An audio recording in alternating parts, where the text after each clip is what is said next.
Bonjour à tous, Grenoble Indian Film Festival est ravi de vous accueillir une fois de plus pour un autre film que nous prenons cette année, qui est le film de Laetitia Colombani, La Tresse, qui va sortir le 29 novembre, donc allez-y. Pour les personnes à Grenoble, nous sommes ravis d'organiser cette avant-première pour La Tresse, donc adapté d'un livre qui s'est vendu à 5 millions d'exemplaires. Grand succès de librairie.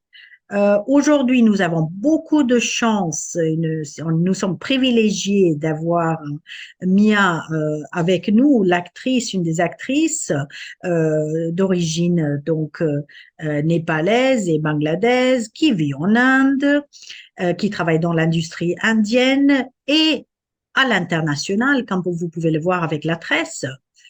Donc la carrière, cette carrière a démarré en tant que comédienne en 2014.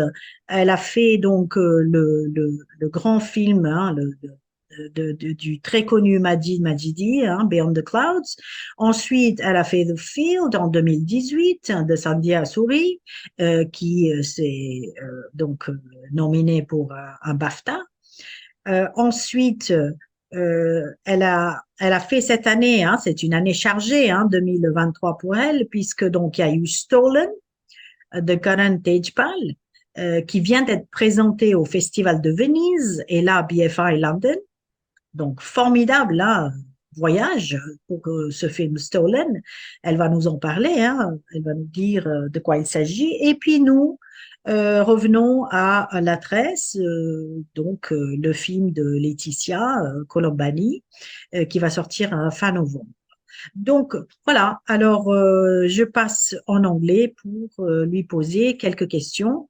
C'est vraiment un moment assez exceptionnel puisque nous suivons Mia dans cette carrière assez unique, mais nous n'avons jamais eu la chance de l'interviewer. I was just saying that I've been following your career, but I haven't had the time to ever interview you. Thanks a million for giving us this interview for Grenoble Indian Film Festival. We're so happy to have the TRESSE, Laetitia's film.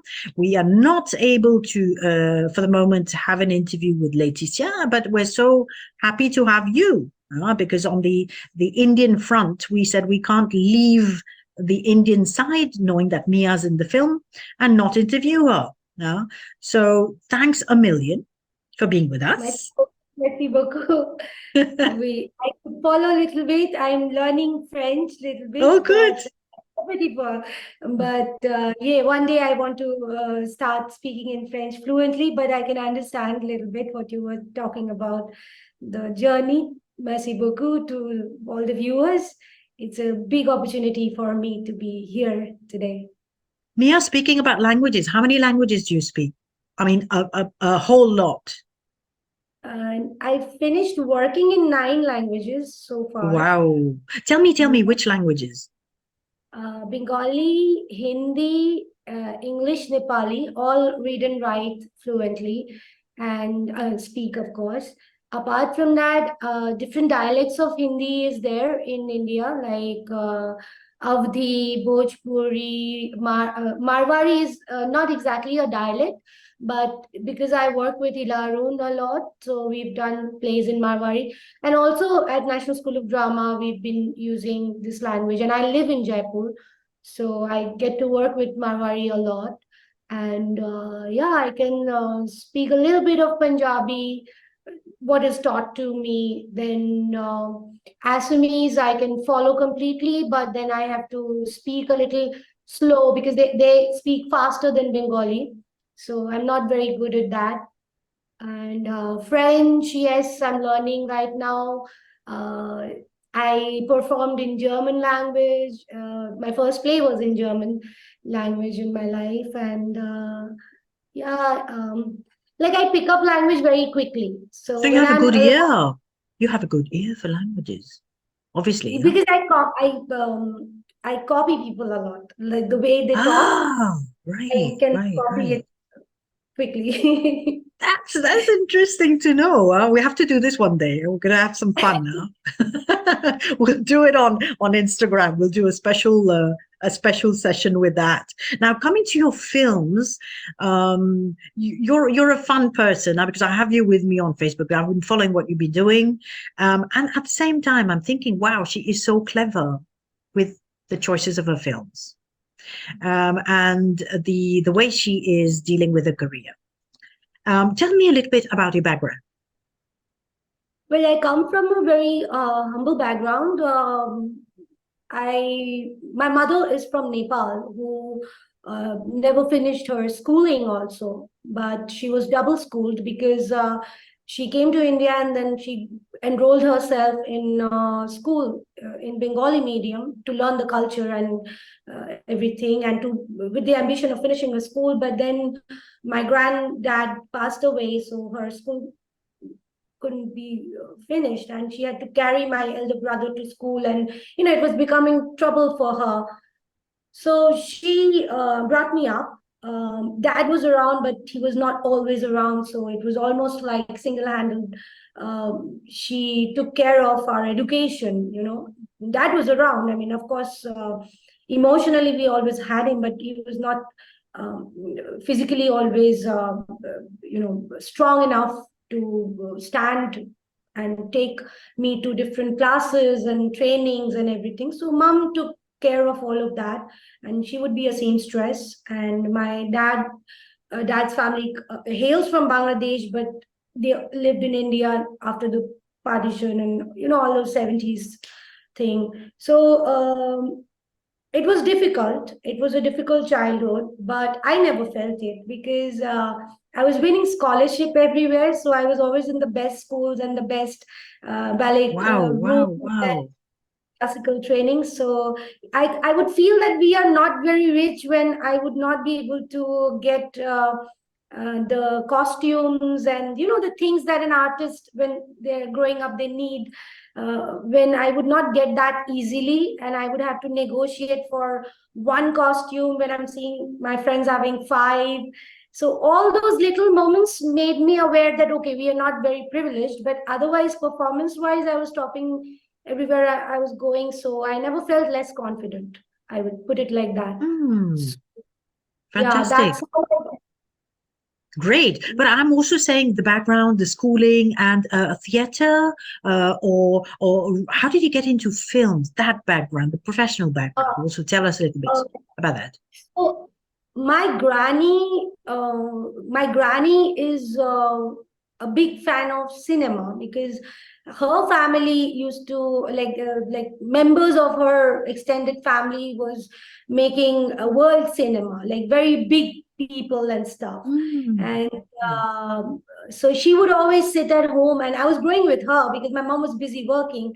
So I was always growing with her, and I was seeing world cinema, like cinema as a child you're not allowed to see. I was still seeing it because my granny never stopped me from watching what she was watching.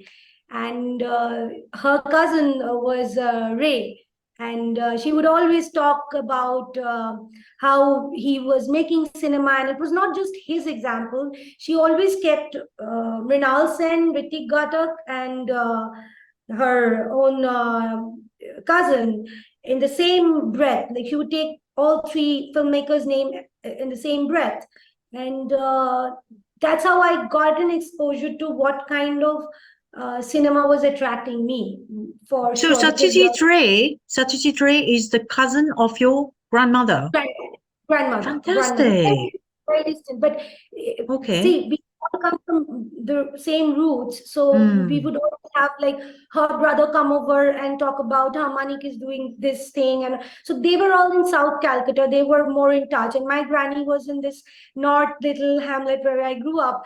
So they would always talk about how things are, and he was becoming big. He was not very big when I was growing up. He was making important cinema, but in India we only knew that he makes different kind of cinema. But my granny made me exposed to all kinds of cinema, even commercial cinema. And my father exposed me to English cinema because he used to kidnap me. Like I remember being kidnapped on my birthday to show me E.T. And when I came back at home, everybody was crying. People were like, they had no clue where the father went with the child. I was happily enjoying E.T., having gold spot. Good Lord. Yeah, so then when I was 16 years old, I think when I was 15 years old, actually, Rituparno Ghosh saw me perform. I was dancing, like I was performing as a dancer since I was 3 years old. So Yes, I'm coming to this because you're an actress, a dancer, and an author. I mean, there's a whole, yeah. So, but you're experimenting with a whole lot of different things. Yeah, I Right. think it comes from the same curiosity. Just so I was trained to be a dancer. I got trained in Kathak, and then later, after joining theatre, my teachers told me to switch to a little bit of Odissi to learn the Abhinaya more in depth. So I had a change of guru at that time in Calcutta. But before that, I started, before joining Odissi, I started theatre. So theatre I started because Rituparno Ghosh, who's not there anymore, so he spotted me at a tribal festival, and I was dancing to a very popular tribal song and wearing white. So I was dancing full on. Then they started praising me, and then Rituda just comes from the stage and started talking to me because I was very enthusiastic and energetic. So he said, "Why don't you learn acting and theater? You start doing theater." I said, "Theater?" Then he said, "Yes, you should go to, you have very good expression in your eye. You should go to FTII, go to film school, acting school." He said, particularly, he said acting school. Then I said, "Pune, that's very expensive," because I remember Mithun Chakravarti's, he had to sell mom's jewelry to go study there. I know this story as a Bengali. So I said, "No, it's very expensive." Then he told me, first time in my life, I heard the name National School of Drama, NSD. He said, "NSD?" And then I said, "What is NSD?" He said, "National School of Drama. You don't need money to study there. You win scholarship and they pay you on the contrary, some money as a support." I said, "Oh, that sounds good. That sounds possible." Then he only told me about Shantanu Bose. And yeah, I told my parents, and then my brother and his then girlfriend, now wife, they took me to see a production, Images of Femininity, and I got cast in the same production because one German girl was leaving for Germany, and they were looking for a girl, and they asked me if I want to come to the campus, SRFTI. And I was growing up in that campus, so I said, "Yeah, sure, why not?" And yeah, and my brother actually wanted to become a filmmaker, so he was studying editing at that time. And because of financial reason, he had to give up his dreams, and then he made sure, like, I pursued mine. Wow, Yeah. wow. So it's been an important, this background has been really important in getting you to, have this choice of films, whether it be your grandmother encouraging you to, watch these films, or your father taking you to watch British films or whatever. Each little thing has contributed to bringing you to this. Now I'm looking at your career and the films that you've been choosing, and I'm always telling filmmakers, I meet in Cannes during the festival, obviously, that choices are everything. And that you, because it's going to stick with you for your whole career, but then it's also going to be there for you to never have any regrets. How have you been choosing your films, and why have you been choosing these films in particular? It's a bit organic. I wouldn't say it's entirely me putting my foot down saying, "No, I'm not going to do anything else. I'm only going to do this." It's not like that. That'll be a lie. But the kind of auditions that come to me, from there, I picked these, or these picked me, I can say, is because I generally don't get a lot of commercial audition because of the way I look. So I started almost 22 years ago, 23 years ago. Now things have changed. Now you have a lot of different kind of auditions for different kind of roles because of OTT. But I started my career before OTT, before even digital films started. So I really have my own work in cinema for like celluloid, you know. So I started my career there. There, I was always not fitting the look of what generally the characters I would want to play. So it was like that. And then came a time when I thought, let me like I was selected for Maricom, which I didn't do because I had to make Wow. yes. And that year I got through National School of Drama entrance exam, and I went to Wow. Adil. Yes, I went to Adil Hussain sir and I said, you know what, I'm training to be a boxer for this film because it's a northeastern role. They cast me. Uh, Parag Mehta, the casting director, he cast me. He even took me to a salon before I met the production team to get my fringes, you know. So I look like Mary and from that background and all. So I was cast as Manju, like Mary's best friend in the film, and Priyanka was doing Mary, of course. And Adil sir told me one thing, like you can get another film, but you can't get a scholarship again, Mia. And the scholarship is more important for you because you don't want to be a one film wonder and get lost.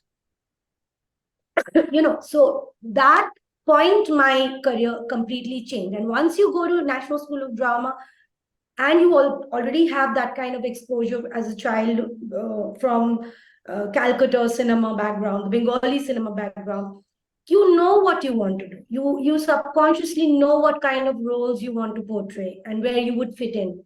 You know, I cannot just simply do a film for money, even though I need money. So I was educated enough. I worked in banks. I worked in as a teacher, and I still work as Pilates trainer and fitness coach, which takes care of my lifestyle. But when I pick a film, I pick entirely based on the material that I'm studying and the team. The team also matters a lot. Who are the producers who are putting money into this project? Because that is something my brother and I check, like how you check background before you rent a place. Who's your owner? Like they also check on you. So I am very strict with that. I check on where the money is coming from. Yeah. Right, right. And So, that so, filters it. so here you've worked with very different people in the past, or the films that you've done. Obviously, Majdi, when you say that you've worked with somebody like that, tell me a little bit just quickly about the experience, because names open doors, your network opens doors, and especially us in the Indian film industry, we are highly careful about, sensitive to who have you worked with, and are these big names, and big names bring other big names. But I remember a sentence, something you just said a couple of minutes ago about, I don't have the look for mainstream films. And then on the other side, you're getting all these beautiful roles in international projects. Yeah. Tell me something about that, because Nandita Das, now that she's a filmmaker, obviously the problem is solved. She makes the film she wants to make, even being an actress, and now having moved to filmmaking. Maybe you're a bit young for that. Maybe that'll come one day. But meanwhile, and Tanishta, I've also interviewed Tanishta and had these conversations with her. Here are two other girls who've also spoken about this and said, we're not the commercial phase. We're not the mainstream girl. Do you still feel in 2023 things haven't changed, are not changing? I'll tell you one thing. I don't think, like, I definitely have an understanding of how I look on screen. I don't really say it by believing that I don't look commercial. I can look commercial because I've had some shoots glamorous photo shoots done with me and stuff. And I've seen myself with proper lighting. Like right now, I don't look the way I look in my films, the one that you will see this year. It's because I prep and I work outdoor without any makeup, and I get tanned to look like a labor, because obviously if I'm a labor, I'm exposed to that kind of tanning. So all those things, I go and do it. Otherwise, my mom is a Nepali, and I look a certain way, you know. I'm not saying I look like a definition, because if you see 70s, if you see 50s, what is Bollywood look? I mean, I look very similar to Sadhana, a lot of people tell me. So she was a True, commercial true. actress. So it's not about look, it's also about how you present yourself, you know. Right. So I walk into an audition wearing track pants and t-shirts. I can never imagine a good filmmaker is looking at my clothes, what am I wearing? Because I worked with Mr. Majidi sir and all that, wearing chappals, doing research, and they never looked down upon me, you know. Like Tanishtari worked in the same project. The way she came into our audition, I was also working in the casting department as an acting coach for that project. I was constantly involved in casting the women and the children. I don't think as casting director, we look at what an actor is wearing and how much makeup she's done, or whether her hair is properly done, because it is cost effective thing, and we don't expect that. We expect if she's bringing the impulse of lead actor, or whatever character that she's getting auditioned for. And I think that is a versatility I also have. I am aware of it, because I don't think very few people can dance like me. I can say it on the page. I don't do it publicly, because I don't think beyond cinema there is any need for me to dance all the time. Yeah, during COVID I was making reels, but now I'm busy. I don't have the time. So these are boxes we make, first of all. The reason I got big projects is because I've been working on the field as an art director, as an actor, as an acting coach. And people called me. Like I remember getting a 9 p.m. call from one set. I was working in some slums in Bombay. I get a call from Hani Trayan. You immediately come. We are looking to meet you. Can you come immediately? I said, I'm in a slum right now. I said, no, you have to come right now, because tomorrow morning we'll be sending you somewhere, because Mr. Majidi sir was disturbed. He was not getting the right, whatever thing. He was planning to pack his bag and go away. That was a rumor. I don't know what is the real thing. But when I walked into the office, they did not tell me who was the director. They told me, this is your job. You need to find this and you have to deliver this within this time. I said, fine. Is it paid? And obviously, I mean, without money, I don't do anything. They said, yeah, you'll be paid. I said, great.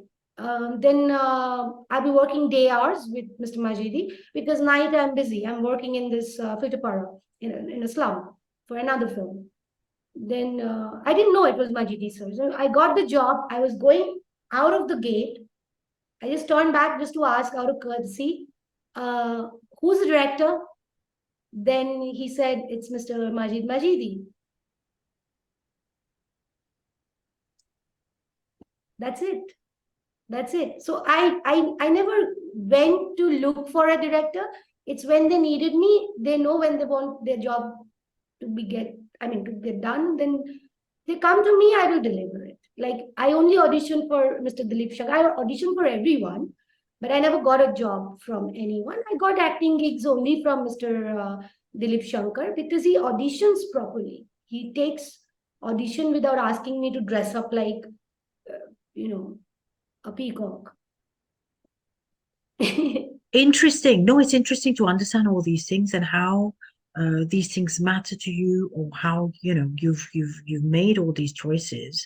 Now, obviously, looking at these films, I mean, we're speaking about the BAFTA, we're speaking about Venice Film Festival, BFI London. So your name is also circulating, your work is circulating on all these big international platforms as festivals. How did you come to the project with La Tresse, knowing that Laetitia writes the book, that it's hugely popular over a certain period of time, for sure, and then how she decides to get into the project for this film that she's going to make based on her own book. Well, see, it's quite rare. But looking at her profile, I then saw that she is part of the FEMI school in Paris, filmmaking. So makes sense. So what an interesting project. A very interesting project.